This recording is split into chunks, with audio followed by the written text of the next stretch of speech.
Hello, folks. It's George Leoniak, and welcome to New Geometry. Today, we are going to be taking a look at Terrance Howard's form that he developed for a drone for flight called the Lynchpin. And when I first constructed this form, I thought it would be out of just regular pentagons because everybody says regular, pentagons are constructed in the form meeting at the center point. So, there are some inconsistencies with this that I'm sure Howard is aware of, and I saw in a video about the angle that needs to be used, because if you fold up pentagons with 108-degree angles, like each of these are on this, and you fold them up to create a concave shape like this, when you place these pentagons together to meet from the opposing sides, like so, it doesn't work. So I want to share a little bit more in this video. I have tons of models here that we're going to discuss of some of the new solutions that I came up with to this, and look at how Terrance's solutions to that issue are as well. So I just want to address the inconsistency or the representation of the pentagon within this form. So let me share my screen, and then we'll come back and we'll look at all those models after we walk through this presentation first.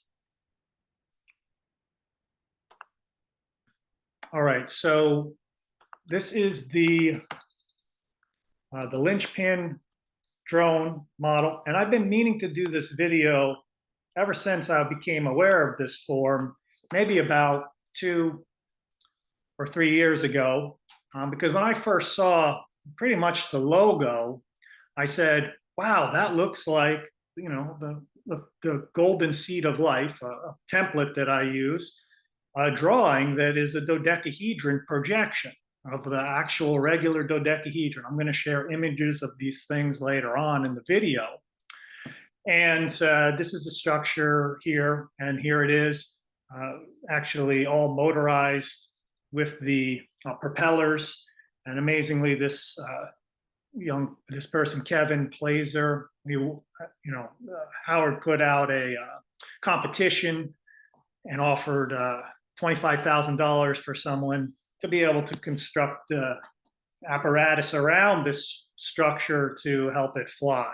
So he won this award for that, which I thought was super cool. So great, it took flight and it did what it was supposed to, and it has 5-sided shape that comes together, meeting in the center point with the propellers within each of those pentagon outlines. Now,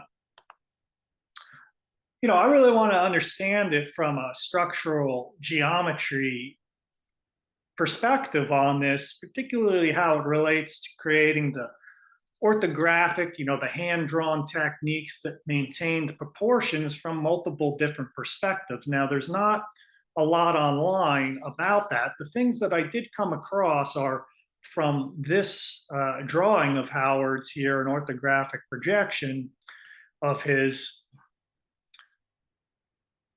And this is from a site, I think it was called Becoming Borealis. There was a PDF that had a lot of drawings on it related to the different projections that Howard created to show the form.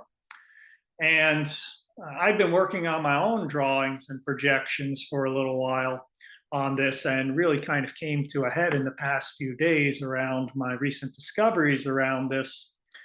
Now, I was really surprised with this projection here on the left, because I actually drew this up in GeoGebra this morning. I laid it out. This is his projection of this, the Lynchpin from the side view like this. And, I constructed these pentagons, and they're actually 108-degree pentagons on his drawing. And I found the center one here by constructing the outer and the inner. I did a few little steps, but anyway, it's a 108-degree pentagon. And really, that perfect pentagon is just not possible. It's impossible to have a 108-degree pentagon. Like I'm showing here, folding together like this, and then putting them together with the other, pentagons basically 6 pentagons radiating out from this structure here, it's an impossibility. It can't happen with the 108-degree angle. So I was surprised to see that in the drawing. So that's why I say there's some inconsistencies presented within this drawing, because in a video I saw, one of the people who helped him develop this, one of the researchers on his team, how I discovered that it was a 109.471. Now that's a critical angle. That's the tetrahedron bond angle, right? So with the regular tetrahedron, which of course has 4 vertices, right? That's, if I connect lines between these white balls here, we would have a platonic solid called the tetrahedron, right? Looks like this, made up of the 4 triangular faces. All right, so inside there's a center point within that tetrahedron, and then these radiate out from the center point, and that's a specific angle from here to here. At this angle here, that's 109.471. This is how electrons in certain like methane, okay, CH4, those 4 electrons distribute themselves around the central atom there. Around the central atom, the electrons distribute themselves at this critical angle. It's also the diamond lattice within diamond. The structure of diamond is also the tetrahedron bond angle. So when you can't take pentagons like this and put them together with 108. So this was, to me, I felt like a misleading drawing, because you have to have a 109.471 angle to do so. So I've been working on drawings, and Terrence knows this, like his research team knew this. They had to build this with this. That means that all the other angles of this pentagon, they're not going to be, or there's different ways to do this, which I'll show, but they're not going to be 108 in each of the 5 pentagon corners. You're going to have 106.803, 108.462, and of course the edge lengths around the outside of it, the base is going to be different from the rest of the other 5, the other 4 there. Okay, so the pentagon is not 100% accurate. I don't know why this drawing over here is like that. Okay, so this is the pentagon that I use to construct the form. Now, it's actually not the pentagon that Howard used to construct the form, because what he did is he used 109.5, let's just say, 109.5. He used that angle 109.5, but in reading an article about the form, he said that all the edge lengths were equal all the way around the whole form. Okay, so that is now, and I'll describe this later, it's not the same angles I'm using. It's still going to produce the same form, but this is what the rest of this discussion is about, is basically why I'm calling this the K&W Lynchpin, because it's essentially taking this idea, awesome idea that Terrence came up with, this concept, but really now putting it into the structure of sacred geometry, the real pattern language of sacred geometry. And we're going to see how this is going to relate to many elements of sacred geometry. Now, how did I come up with this pentagon that actually has the 109.47? Well, that comes from my deep knowledge base of the platonic solids and drawing them from a variety of different perspectives. Now, this is a unique perspective. You probably never seen anybody draw the dodecahedron or icosahedron or even the rhombic tricontahedron from the edge view of a cube. Okay, so this is a regular cube and you're looking at it on edge view. So if I have a little cube around here somewhere, surprisingly, I don't know where the cube is, but if you've got your regular cube, oh, here we go. We could use the zoom tool. So here's my cube. Here's it on the square face, right? If I rotate it like this, there's your edge view of the cube. That's how I'm holding it. That's what you're looking at here in the drawing. And then, of course, you've got your tetrahedron, that singular octahedron here in there. And then from that, we can build a dodecahedron and an icosahedron and rhombic tricontahedron. I figured out the methods how to draw them with the orthographic projection using hand-drawn sacred geometry techniques. That's what all these circles and lines are doing here. And you can see there's a little bit more complexity added to the more golden ratio divisions that you're going to add in the forms. But this is that pentagon right here, okay? That's the pentagon. It's the same pentagon that you see in this form. So really what is happening here is we're going to take a projection of a pentagon that maintains golden ratio proportions, 1.618 across from A to B here, and from B1 to C1 here, that's 1, okay, at the base. Now, when we do that, that means this whole thing, even though it does not have 108 degree angles, it's going to be in golden proportion because this projection of the dodecahedron, it's using this as a multi-dimensional way to create a pentagon from a platonic solid, but using the projection version of it. So we're not going to build with 108 angles, but now we're going to use that 109.47 angle, and that's what constructed this form here, all right? And it all works out beautifully because we've got 109 meeting at the center now, and all the angles radiating out from it are all going to match up and work. You don't need 108, but there's still golden proportion throughout all these pentagon faces and the edges to the cross diagonal of the pentagon.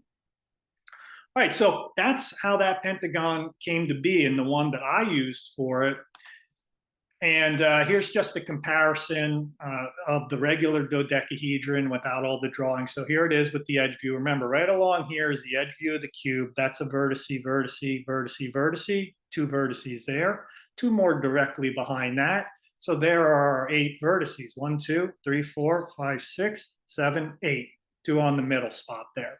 So that's the projection.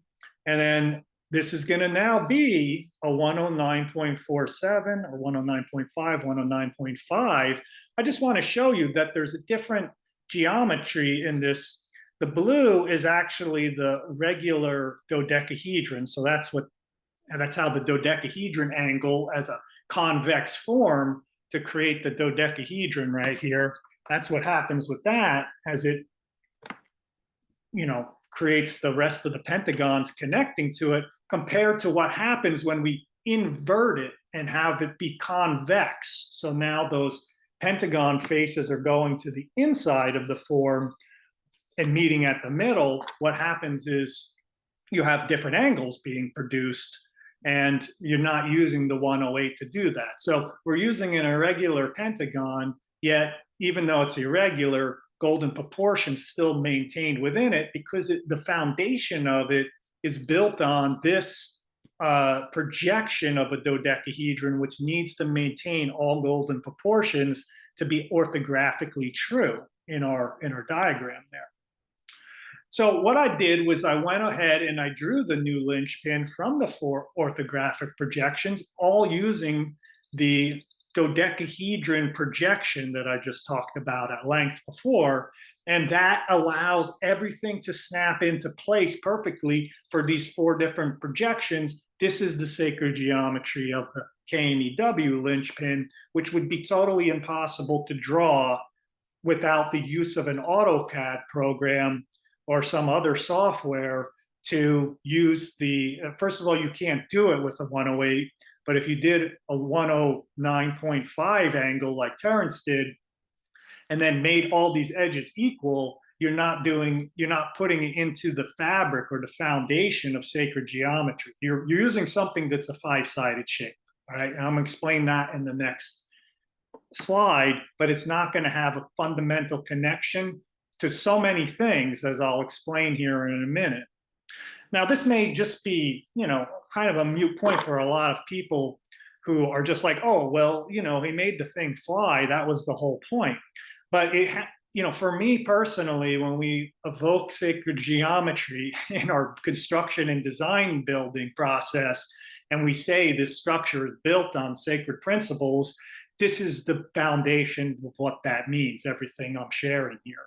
It means it's embedded, it's not an isolated thing. We don't apply our own force to the structure by saying, well, let's just make these edges equal, even though it's a 109.5 angle, we'll just make them equal. It doesn't really work that way. You see, the pattern language is sacred geometry. If you follow the blueprint that's provided, those angles and edges, they're going to relate to something else that you didn't know, because it's intimately intertwined in a fabric of creation, right? It's totally fractal based system. And this is going to be what I'll describe as we go on. So anyway, these are the projections. And here you can go. This is beautiful. I love the way this worked out, because this is the original reason why I checked out Terrance's work. Remember, I said that looked like the dodecahedron progression from the golden seed of life. So here's the golden seed of life for people who may not be aware of that. The seed of life, first of all, is just 6 circles around the center circle. It's the start of the whole flower of life pattern that Terrance has talked about. And what I've done as a unique discovery within, enhancing sacred geometry is I've added golden ratio circles to that seed of life all throughout each of the main starting circles. So these are golden proportion circles within this. And I've been teaching people now for years now to draw an accurate dodecahedron, which we see on the right. Well, it just so happens that the projection, when we're looking at this dodecahedron here, that's convex, but this projection on the left, those are actually what the new Lynchpin, it's the same projection, but this angle here on the actual form, it's actually going to be a 109.5. And on here on the convex version, it's not 108 here, but it will be 108 on the form. So this is how we can look at these drawings as real projections of something that's in our 3D reality. But we don't know the depth of that, right? This could be pointing out or it could be going in. But it just so turns out, with all the measurements, which have all been highly scrutinized by me, making sure that each of these are drawn to scale to one another, rotating them around. Well, when you do that, this is the projection that you get. And notice this long black line going up here.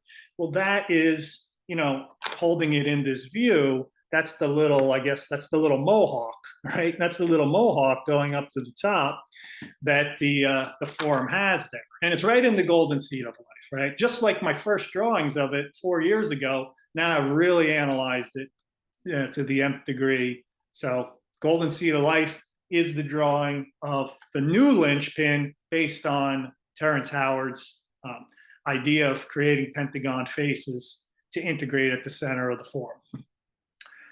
Now, I don't believe Terrance did the pentagon that I'm showing with the golden ratio, because after reading his paper and actually seeing his drawing right here of it, remember, this is way off, because this is 108 degrees. Like I said, not possible to make this form how this is done. And you have to use the 109.5, the tetrahedron bonding angle, which Terrance is aware of. So I believe his next step in the process of working with his team of people who are AutoCAD specialists was what they probably did was just say, okay, well, we've got the 109 angle. Let's create an equal edge pentagon off of, the tetrahedron bond angle. So what we'll do now is we'll use our tetrahedron bond angle. We'll make a pentagon off this, but I'm going to make yellow struts off of this that are the same length of this, and make 3 more off of this, right? 1, 2, 3. Now, when you do that, this is what my next slide is going to illustrate, is you lose all golden proportion in that, right? So when you make that slight modification, so all these black edges now, I've made the same, these are the same black edges on this form. And what I've done is I've said, okay, I'm just going to make that an equal edge length. I'm going to go around and I'll draw the star in the middle, right? So it looks pretty close to the one on the right. But the one on the right, what actually happens miraculously is that because this length here is 1.618, let's say, that means that this length is going to be 1 across the base. And even though it incorporates 109.47 and not 108, This blue edge on the side here, I don't know the exact numerics. I have them written down over here. Let's just go back. So yeah, okay, that's 0.976, all right? Well, this length going across here, it was whatever, it's golden ratio in relationship to 0.976, so whatever that is. But its point is, what I'm saying here is that all the golden ratio, even though we're dealing with the tetrahedron bonding angle, is still going to divide this whole star in the middle in golden proportion. They're just all different lengths to one another, but the complete projection that we see, which is actually 3D now because I've constructed the form out of it, is actually maintaining the golden proportion. And I've tried to illustrate that here with these squares and taking the midpoint, this classic construction, and sending a circle from the corner there down, right? And that will precisely land at the point. That means from this length of the base of the square to the extension beyond it, that is the golden point. This is in phi relationship to this length to the extended length beyond it. And that's right there. Now, when you do it with this side, with no golden ratio and the equal edge lengths, when I do the same square, same type of circle idea, extend it beyond, you'll notice that there's two vertices here. That circle misses the mark of the actual point that you're looking for. So that means what's that little imperfection within that, imprecision, I guess, that little imprecision within the equal edge length adds up to a complete loss of golden proportion. So basically, it's a five-sided shape that's being used with 109.47, right, as the root angle, has to be. And if you make all edge lengths equal, this must be Terrance Howard's actual pentagon that was used for the structure. Because I already know it can't be this, can't be 108. It has to be 109.5. It's like a universal law. And then, he said he used equal edge lengths throughout, which means he didn't use the dodecahedron projection over here. If you use the dodecahedron projection, this is what I'm getting to. Why is that important? Okay, because sure, we could just use equal edge length, but this is what I'm saying is how it expands beyond into other forms are waiting to be created when we base this on something that still maintains the underlying universal architecture of sacred geometry. And that's what this pentagon from the cube projection is. So the Howard's pentagon here with 109.47, as I just illustrated, means no golden proportion without everything. We have equal edge lengths along the outside of it, which means that nullifies the golden proportion. Now we have two edge lengths that are equal, two edge lengths that are equal, and this edge length being equal to this cross diagonal of the star there. Well, those are golden proportion. This is golden proportion. This is golden proportion to that. And the whole thing is full of golden proportion and the underlying architecture of what I'm about to describe over here in this section right here. But I just want to illustrate one more thing here. Here's your regular pentagon on the side here. And I'm just showing you how the height difference here is different than the 109.47. If we send the star arm all the way across, that's different than these two. And when you have the regular normal equal edge length pentagon here, you'll see that it's lower than everything else. So that's not the same as the shorter edges of the cube projection version pentagon, okay? So you see that little modification, these two are related. This one is not related. This is our own application of how to add an equal edge length. Now, when we keep it into the sacred pattern language that I'm describing, well, then what's beyond this golden point? Because as I'm radiating out here, I've produced a rhombus here, and that rhombus is 109.47 up here, 109.47 down there, and it's 70.528 in those other corners, which I did some pyramid work on that, which is pretty cool on some other recent videos. But so what's beyond the golden point? So I could see that I'm going past there, past the rhombus, right? This is a golden, not a golden rhombus, it's the it's basically it's the cross section of a cube and an octahedron. That's what's producing this rhombus. But I'll describe more of that later. So golden ratio is divided right here along there, right at that golden point. So we basically got golden division from here to here, golden division from here to here. If you extend this edge of the Howard pentagon here up the actual linchpin, then you get nothing. You don't get what this is going to produce. This gets you to another this gets you to another rhombus with the same proportions, right? So now all of a sudden, the linchpin, the new linchpin, is actually at a golden point within this existing structure here, right? And that leads to my latest discoveries on this work, which I'll show you the models of here in just a minute after I do the presentation, only a few more slides, what I call the maple leaf, all right? So the maple leaf is basically, I'm able to extend the line out past that golden point and then recreate the structure at the end. And this is now a kind of potential draw. I mean, you can still do the regular linchpin, but I would, it's much easier to build as the new linchpin. And it's not going to probably make too much difference in terms of flight, but it just fits into the architectural structure. But I'm curious to know about the maple leaf construction that I'm showing you here, because that there is going to basically double this rhombus. Well, we have another rhombus on top, so that provides a little bit more area for a propeller or whatever. I'm not a drone specialist, so I don't mean to get into that discussion. I'm a sacred geometry specialist, though, and this is the natural evolution of a golden ratio point division extending beyond that point to reproduce this. Now, this structure that we're looking at, like a projection from the side, it's actually a rhombic dodecahedron, okay, from the side. I have to show you all these things after the presentation, too. Well, this is basically like cut a rhombic dodecahedron in the middle. That's a cube octahedron compound, a cube and an octahedron compound. That's the silhouette of the shape.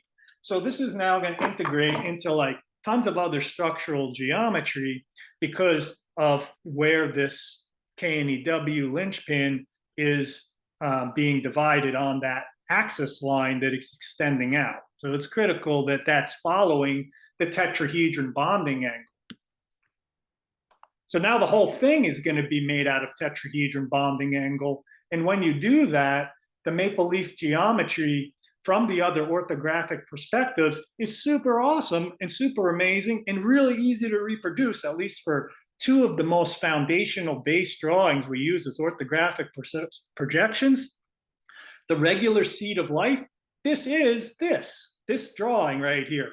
It looks like hexagons from the tilted perspective, right? So when I hold it like this, and if I held it far enough back, right, these are just going to turn into looking like hexagons for you, even though when I turn the form and hold it like this, all of a sudden you get that elongated hexagon. So this is now a method that integrates the interpenetrating hexagons coming together in the middle. And remember, the K&W Lynchpin is in the middle here, at the golden point within this, but now I'm just focused on maple leaf geometry. And what we have here is from the square view orientation. Well, this is it also. We have these shapes like this. And this is funny because it looks exactly like the Cathara grid. People see my crystal spiral videos and things on the Cathara grid. This is the exact shape they're talking about, but it's also the seed of life shape over here. So these are the different projections, and these two, this is the maple leaf upside down. And this one's from the kind of side view. So I think the maple leaf is pretty cool. And the cool thing about it is it actually has an octahedron, and these would be what the propellers would be off of. The 6 propellers would be off of in these little windows, these elongated hexagon windows. You put them right there at an octahedron point. So it's super integrated. And of course, octahedron, well, Greeks associated that with air. So what not a better point to give something liftoff at the point, 6 points of an octahedron, right? All right, so That's the projections of this, but look how simple it is to draw, and all of these are drawn to the same scale with one another.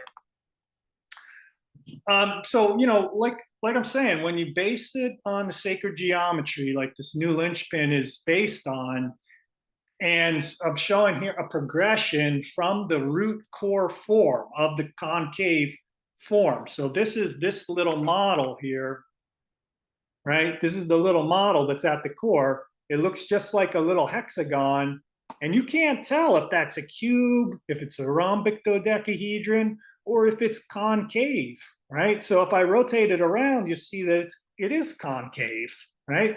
But it could very well be convex, you know, from this way. If I'm holding it like this, the same lines pretty much are showing up on this and that. You don't know from a projection. That's what I'm saying. It's like those lines, they're either going in, or it's either that's sloping in or it's sloping out. But this is the so that's what I'm saying here. This is a rhombic dodeca on the bottom. That's the convex. This is concave. From a projection perspective, this is where it stretches your consciousness, because you could find other things and in these patterns, especially if you follow the sacred geometry principles that are being described here, you can look at this as a three-dimensional shape, or like Michael Evans has shared, how you look at the petals themselves to look like you know, spherical curve shapes, which Terrance is bringing to more general awareness and popularity. But just remember, Michael Evans shared this. This is a tetrahedron. This was from Space Cluster's toy he created in 1974. 50 years ago, half a century ago, Michael Evans was already on the cutting edge of that thought process of creating curved space and structures that are curved and not straight lines. Now, that doesn't mean we have to throw out straight lines altogether. We can certainly integrate and work with them both. The common phrase is straight lines, you know, are not existing in nature, but they're existing in our consciousness to perceive and create and construct these various things, just like Terrance did with the straight line you know, with the pentagon shapes he did for his model. Those are straight lines and not curved, right? You could certainly make it spherical. You can do a lot of things to it. But anyway, so that's how you can use sacred geometry to use it as a projection device, and don't get locked into thinking this is either going out to you all the time or into you. And what the heck, it's also could look like a cube. It's also a cube projection theirs too, right? Or it could be a squished rhombus that looks like a cube, a rhombohedra that's squished at various different heights. So there's a lot of possibilities with that. And as we work our way to the left, so here's the to the right, excuse me, to the concave new linchpin. So those are going in as illustrated here with the actual form we've been discussing most of the time. Now, you know, when you're working with this, the other geometry is not too far behind of Archimedean solids, Platonic solids, Catalan solids. So this is a form I created 3 years ago. I called it the golden hexagon, right? Well, there's a golden hexagon on the front here, and then triangular faces. So it's basically a truncated tetrahedron at the golden point along the tetrahedron edge. It was kind of a big new discovery to me when I built it and did early videos on it from back then, because it was right in this golden seed of life pattern again. Well, what do you know? If I actually connect the vertices of the new linchpin, and I'll create triangles and I'll create golden hexagons, because the golden hexagon is the outline. The golden hexagon is in the dodecahedron. I have a YouTube video on that the golden hexagon is right within the dodecahedron. But this is a different projection than the dodecahedron. This is not, it's the same golden hexagon, but this is based on like a tetrahedral symmetry rather than icosahedral symmetry. So it's definitely not icosahedral symmetry. This is truncating the edges of a tetrahedron and producing the golden hexagon face.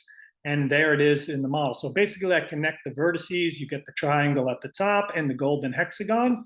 But now when we come back over to the maple leaf geometry, We're right again back into the seed of life. This looks like regular hexagons. We know they're tilted because here's the form here, but the actual projection of it from hexagon perspective is producing regular hexagons from the orthographic view. And the cool thing about that is that when I go ahead and connect the lines, right, on this form, and I'll create a triangle at the top, a regular hexagon right in the middle, not golden like the previous form, a little bit further in, right? Because remember, it's all part of the same line that's extending out as I described here, right? This line is just extending out. So at this point, we get golden hexagons, right? At this point, we get regular hexagons. And at that point, the golden point, we got the truncated tetrahedron with golden hexagon faces. Well, what do you know? At this point, we get the truncated tetrahedron Archimedean solid version, right? This is Archimedean solid. That's what happens there for the maple leaf, except it has these little extensions that go beyond it that are the kind of points to it that are extending a little bit beyond, and they're just kind of hanging out there. But in the core of the form, you pretty much could, I have that model built right here, I'll share at the end. That's if you don't extend the end, it just kind of ends off at the base here or at the top rather than extending out the point. So, but anyway, if I connect all the vertices on this, I'll share it on the big screen in just a minute. You just get a regular hexagon on there, okay? All right, so anyway, that's the overview of the sacred geometry. That's my journey with this form over the past 3 years of studying the form, not intensely like that, but now I'm incorporating the richness of the rest of the things I know about sacred geometry into this that all coalesce to come together this way, and and share a kind of little bit of different take on Terrance's Lynchpin, integrating it into the other structural geometry, sacred geometry that I know. So I'll thank Terrance for for the inspiration and to all his popularity and notoriety he's receiving there now has sort of got me inspired to revisit the Lynchpin material that I've been working on, get back to working on this presentation, and integrate it into all the other knowledge that I've discovered. So if you get to see this, Terrance, I hope you do like the new Lynchpin and you could see the miraculous connections it makes to the rest of the world of sacred geometry. And apologies if any of my tone was a little harsh on the analysis of some of the other material, but this is a simple structural changes that just embedded into the regular geometry. And congratulations on making it fly. The maple leaf geometry here is just close-ups of those image. I love to see this fly, like I was saying. It's super cool looking. They're all cool looking. I think the pentagon one is cool. I think this one is, I think all the ones I'm about to show you are all cool to look at. But I love the maple leaf geometry because I really like it for the reason of this. So let me go back to the one where I could see both of them. That is over here. Why I like it is we have to find a midpoint now to put in our propeller on this pentagon version. I mean, Terrance, even if you use straight edges, whatever it is, you're still going to run into the same issue. You got to find the midpoint. That's not hard to do, but I like it when things are simple and easy and constructible with the zone tools pretty much I use to make the model. It's right at the heart of that hexagon at this critical point. That's such a nice point to use. And as I said before, we'll look at the big ones. The points you see here, the black nodes, that's actually an octahedron, right? As I mentioned before. So that's another platonic solid, which is, like I said previously, associated with air. Where's my little octahedron around here? I don't know where all my forms went. Oh, here's a little one. So here's the little platonic solid. Octahedron has 6 vertices, right? It's the dual form of the cube, and has 8 faces. But these 6, well, you only see 1, 2, 3. There's one back here, 4, 5, and 6. Well, those are 6 vertices. That's where you have your propellers right on the octahedron, dead center. It's halfway the distance between the endpoint and the center of the form, right? Right here, that's midpoint from there to there. Midpoint from there to there. Boom, put the little propeller, and it has points as a tripod at the end, which maybe be more stable when it lands. I'm not sure how that goes, but I know photographers probably prefer tripods with points on the ends of 3 of them than, you know, having a wider base. Who knows? People got to look into that sort of stuff. But if we could get that to fly, I don't have $25,000 to give to, what's his name, Kevin. But if he wants to make this, I'll send him the Zoom tools, and we could see if we could get a flying Zoom tool model going. That'd be super cool. All right. Well, anyway, that's the presentation on all the geometry. And like I said, there was just some inconsistencies. I hope that's been ironed out. And I think that this seems to be a better solution to embed it actually into the sacred geometry, like I'm saying. This doesn't work, as I'm saying. And even though we can get the other model to fly, right, which is, you know, this, you know, getting the model, this is, for me, an issue that removes the rest of this pentagon that's used with the equal edges from the rest of the knowledge base of sacred geometry. And that's the only way I was able to make the rest of these discoveries of extending it, coming up with the maple leaf and all these other things. So it just really embedded more in sacred geometry. So let me show off the models a little bit, and then we'll wrap it up. Okay, so let's just talk. I'll walk these out from the beginning point here. So here is your tetrahedral bond angles, right? So this is this electrons were going around the central atom here. We connect those edges, we have a tetrahedron, right? Okay, so that's what the tetrahedron bond angle is.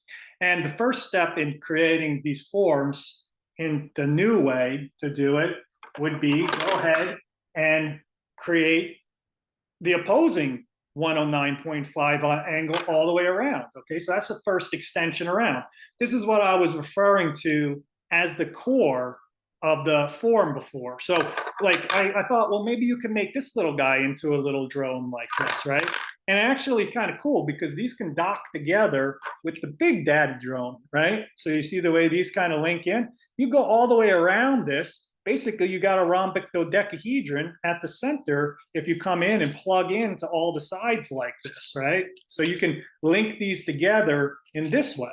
This is the dodecahedron to be using, the rhombic dodeca for this type of structure, because it's built on, as you see, this tetrahedral geometry. So now if I reverse what's going in here and flip them around to the outside, well, there's at the red node in the middle. Well, now I have the tetrahedron geometry in the middle, the tetrahedral bond angle, but I've reversed and flipped them around. Well, now I actually have the rhombic dodecahedron, right? So this rhombic dodecahedron is intimately related to 109.5 because the whole thing is made of 109.5. So this is 12-sided face with that rhombic face. Okay, so next step from here, okay, we don't need to build the rhombic dodeca. We're just going to build it with the concave way of looking at this. And next step from here is now I'm going to extend in golden proportion. I'm going to extend that line down, up and down off of there. And when I do that, now I'm able to get these points at the ends, golden proportion division, right? 1 to 0.618. Now I actually, in a zoom tool, makes an edge length that could fit in here. The issue is that I don't have an edge length for here. So this I just put in with some little plastic straws, but that gives you the pentagon face. The angle for the balls here will not work, but this is going to be basically the new linchpin. And all these edges, as I said previously, yellow, the light blue, and the green here, they're all different. They're not equal edges, but that's the meeting point that I talked about in the video. It's critical because all we need to do is extend this one more golden proportion segment past this. And then we come up to this, right? So remember, if I connect the dots on this, you know, connect all the outer vertices, I come up with this. I come up with the golden hexagon version with the triangles. That's the truncated tetrahedron, right? Notice it's got triangles. It's got 4 triangles, 1 on top and 3 around the base. Extend that out. That's just a tetrahedron. And that's what this would be if I connect the vertices, right? And I'll put a green strut in there. You'll see it's the same as this, right? Same length. So there's the golden hexagon. I didn't put it on there because I wanted to make it look a little more airy. Now this one is also, if we've now gone past that golden point, we've extended it all the way out to the edge. So that creates these blue edges that we can add in. They're actually parts of cubes at this point, you know, from a certain perspective. This is going to be the base of a cube. The whole thing's related to cubic geometry at this point. So we stop here, but this now is the truncated tetrahedron that I described before with regular hexagon faces if you connect the dots. So there's the regular hexagon, and there are little triangles all the way around it with regular hexagon faces around it. So that's actually what this is, right? So it's just see how it's growing out. And there, if I hold it just like that, you'll see this length here is the same as this length. So there's my hexagon, right? If I go all the way around. And there would be the little triangular faces at the base. Okay, so that's the next model in the growth of how it grows out. And then at this point, this is now the maple leaf. And at that point, I just am keeping the center point, and I don't need the extension because I know it's already the same as those 2 yellow struts that are crossing. And I'm not finishing with the crossbar here across there. I'm extending and I'm doing the 109.5 angle at the top and the bottom, finding the midpoint with the white strut with the black ball on it.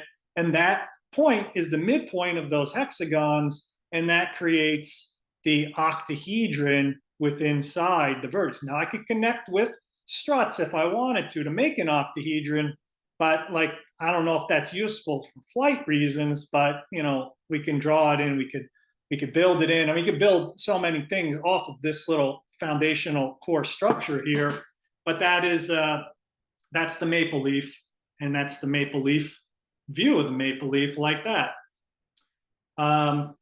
So, all right, that's what I have on Terrance Howard's Lynchpin. I didn't get into any of the Flower of Life material that he's been discussing recently, maybe a follow-up video.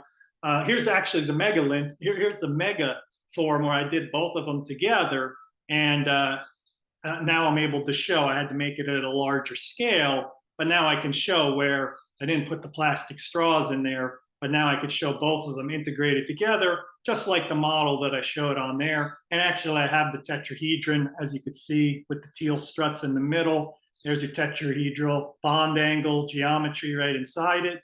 And then this whole form radiates out there. I've got opportunities for the little core form with this, right? I got that little guy. I've got the pentagon version of it, which is the K&W Lynchpin, new Lynchpin, because it connects to all this new knowledge, relationships, interconnection, harmony with sacred geometry. That's all connected in this.